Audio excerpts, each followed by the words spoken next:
ये टिकट में दलाली कब तक चलेगी?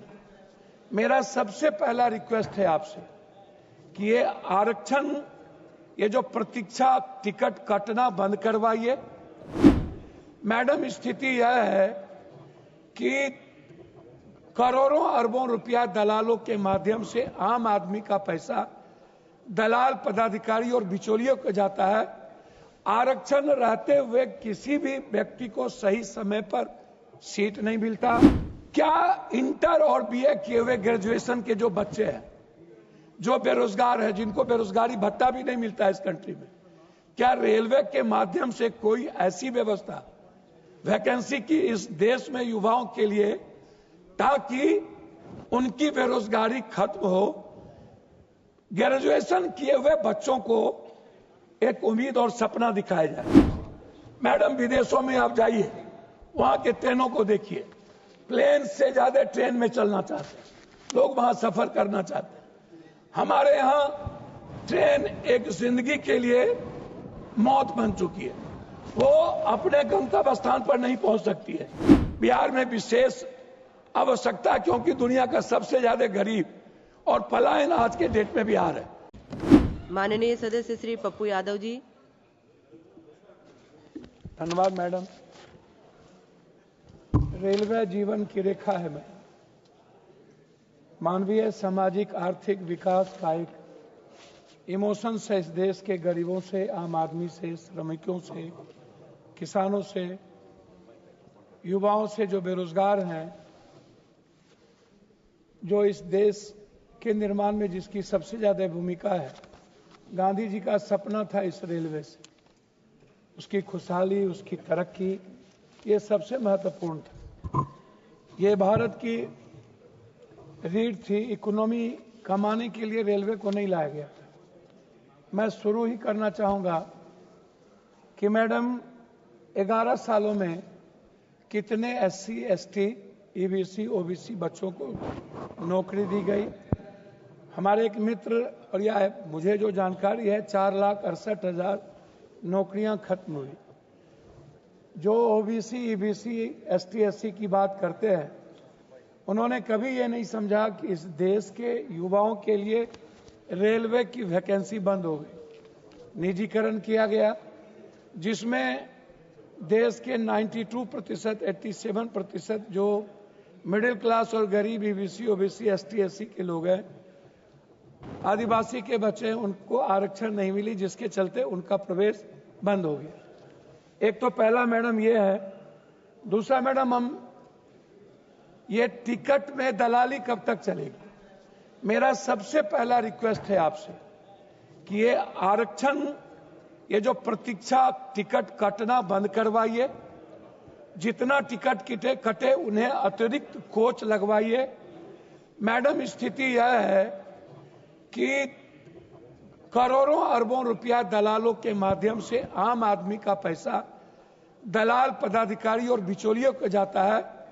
आरक्षण रहते हुए किसी भी व्यक्ति को सही समय पर सीट नहीं मिलता। आप कुंभ की स्थिति देखिए, पूरा डिब्बा तोड़ दिया गया, डिब्बे के शीशे तोड़ दिए गए, लोग लैट्रिन बाथरूम में मजदूरी करने बाहर जाते हैं। बेंगलोर, आंध्रा, साउथ में हमारे बच्चे, हिंदी पट्टी के बच्चे पैखाना में बैठ करके झूले पर जाते हैं। मैडम, टिकट की दलाली कब खत्म होगी? ये मेरा सबसे बड़ा सवाल है। और प्लेटफॉर्म पर उतने ही लोगों को जाने दिया जाए जितना आरक्षित है, अन्यथा नहीं जाने दिया जाए, उसके लिए विशेष व्यवस्था की जाए। एक मैडम मेरा ये है। दूसरा मैडम, ये जो सबसे महत्वपूर्ण है वो है, क्या इंटर और बीए किए हुए ग्रेजुएशन के जो बच्चे हैं, जो बेरोजगार हैं, जिनको बेरोजगारी भत्ता भी नहीं मिलता इस कंट्री में, क्या रेलवे के माध्यम से कोई ऐसी व्यवस्था वैकेंसी की इस देश में युवाओं के लिए, ताकि उनकी बेरोजगारी खत्म हो, ग्रेजुएशन किए हुए बच्चों को एक उम्मीद और सपना दिखाया जाए? स्टेशन पर महिलाओं के लिए अलग से रिटायरिंग रूम, प्रत्येक ट्रेन में अलग शौचालय की व्यवस्था होना सबसे महत्वपूर्ण है। सभी मानव रहित क्रॉसिंग को जल्द से जल्द खत्म किया जाना चाहिए। वहां फ्लाईओवर या अंडरपास बनाया जाना चाहिए। ट्रेन और कोच डिजाइन में सुधार, एलएचबी कोच का विस्तार होना चाहिए और सभी ट्रेनों में एलएचबी कोच लगाया जाए क्योंकि यह दुर्घटनाओं को कम करता है। सभी ट्रेनों में अत्याधुनिक फायर सेफ्टी सिस्टम लगाना आवश्यक है। ट्रेनों में इलेक्ट्रोपेडेमेरिक ब्रेकिंग सिस्टम और इमरजेंसी ब्रेकिंग सिस्टम को अनिवार्य किया जाए। स्टेशन पर हाई स्पीड वाईफाई, सभी रेलवे स्टेशन पर मुफ्त और हाई स्पीड इंटरनेट सेवा दी जानी चाहिए। स्वच्छता और हाइजीन, रेलवे स्टेशन और ट्रेनों में स्वच्छता बनाए रखने के लिए A1 सक्षम सफाई व्यवस्था बनाने की आवश्यकता है। स्मार्ट टिकटिंग OQR कोड आधारित टिकटिंग, बायोमेट्रिक एंट्री और मोबाइल टिकटिंग को अधिक चलन में लाया जाए ताकि आम आदमी को सुविधा हो सके। स्वचालित एक्सलेटर और लिफ्ट सभी प्रमुख रेलवे स्टेशन पर, जो नहीं है बिहार में, लगभग नहीं है किसी भी स्टेशन पर, न तो पूर्णिया कोट, न बनमनखी, न आप बारसोई, न मुरलीगंज, उस इलाके में जहां जाएंगे, न खगड़िया, न भागलपुर, नहीं है ये व्यवस्था।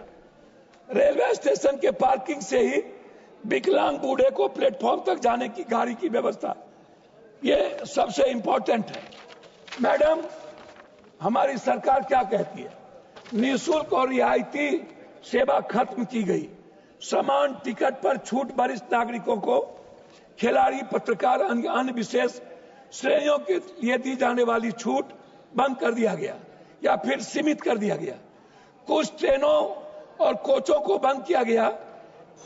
कोविड के बाद, मैं वही बैठा, कोविड के बाद स्पेशल ट्रेनों के नाम पर समान ट्रेनों की अस्थायी समाप्ति कोविड-19 के दौरान कई ट्रेन स्पेशल बनाकर चलाई गई, जिनका किराया बढ़ा दिया गया और बाद में कुछ ट्रेनों की पूरी तरह बंद कर दिया गया।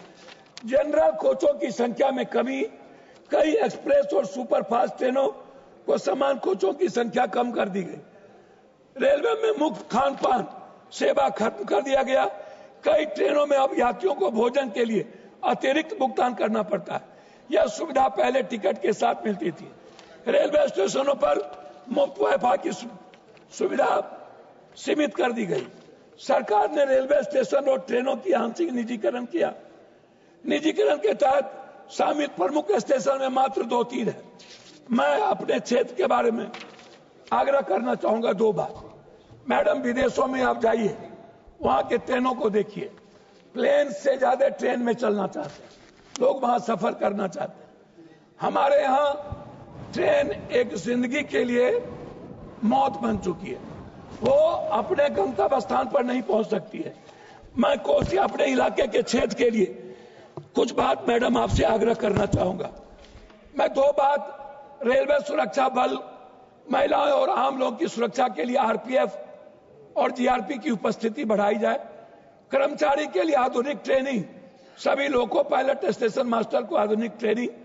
A1 और डेटा एनालिटिक्स का उपयोग, A1 LOT, इंटरनेट थिंकिंग के माध्यम से ट्रेन की स्थिति, संभावित दुर्घटनाओं को।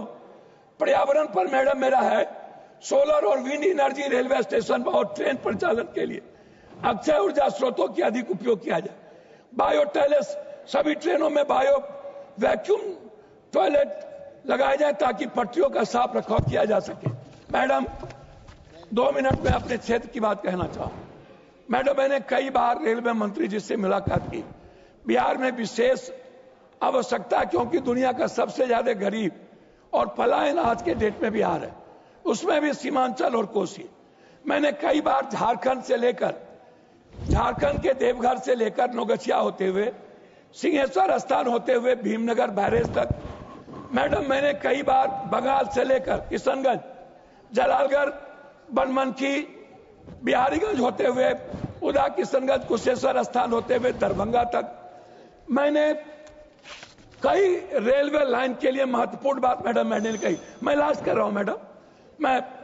मैं इसीलिए मैडम कुछ बात को कहना चाहूंगा। जैसे हमारे यहाँ जमालपुर रेलवे कोच है, हमारे यहाँ डेहरी ऑनसन हिंदुस्तान की सबसे बड़ी रेलवे फैक्ट्री थी, लेकिन वो बंद पड़ा है। जमीन है, रेलवे की सारी सुविधा है, फैक्ट्री कई बार चलाने की बात आई, नहीं चला।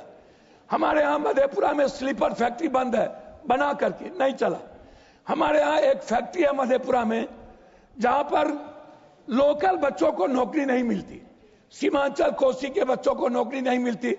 मेरा आग्रह है मैडम कि जो सबसे बड़ी आधुनिक फैक्ट्री है देश में वो है जमालपुर, उसका आधुनिकीकरण करना। तीसरी चीज मैडम मैं लास्ट करता हूं मैडम कि पूर्णिया कोट वंदे भारत और अमृत भारत, मैडम एक तरफ सियालदह कलकत्ता होते हुए हम पूर्णिया जंक्शन होते हुए मैडम जोगबनी, दूसरी तरफ पूर्णिया कोट से मैडम अमृत भारत को सहरसा होते हुए, मैं बार बार कहता हूं कि हमारे बच्चे सबसे ज्यादा पढ़ने के लिए कर्नाटक और आंध्रा जाते हैं, अंतिम कर रहा हूं, तमिलनाडु जाते हैं। मैडम मैं चाहता हूं उड़ीसा मजदूरी करने जाते हैं, साउथ को हमारे कोसी सीमांचल से पूर्णिया कोट पर मैं कई बार मैंने कहा 6 जोड़ी ट्रेन चलती है, पूर्णिया पोर्ट पर वाशिंग प्लांट लगाया जाए, लेकिन जीएम के कान में रू नहीं रेखता। अंतिम मैं कह रहा हूं कुर्सेला एक रेलवे मैडम रामविलास जी लालू जी के समय में शुरुआत हुई थी। मैडम कुर्सेला पर 190 करोड़ रुपया देकर के रेलवे के विभाग ने उसको वापस कर लिया। हम इजलास कर रहे उसी में। मैं कुर्सेला से बिहारीगंज, मुरलीगंज और बीरपुर रेलवे लाइन जोड़ने के लिए मैं माननीय मंत्री जी से आग्रह करूंगा, आपने पैसा वापस किया था, यह रेलवे लाइन बहुत महत्वपूर्ण है। एक तरफ देवघर से नौगछिया होते हुए सिंहेश्वर स्थान, कुर्सेला से बिहारीगंज, मुरलीगंज होते हुए महत्वपूर्ण लाइन है। मैं इसमें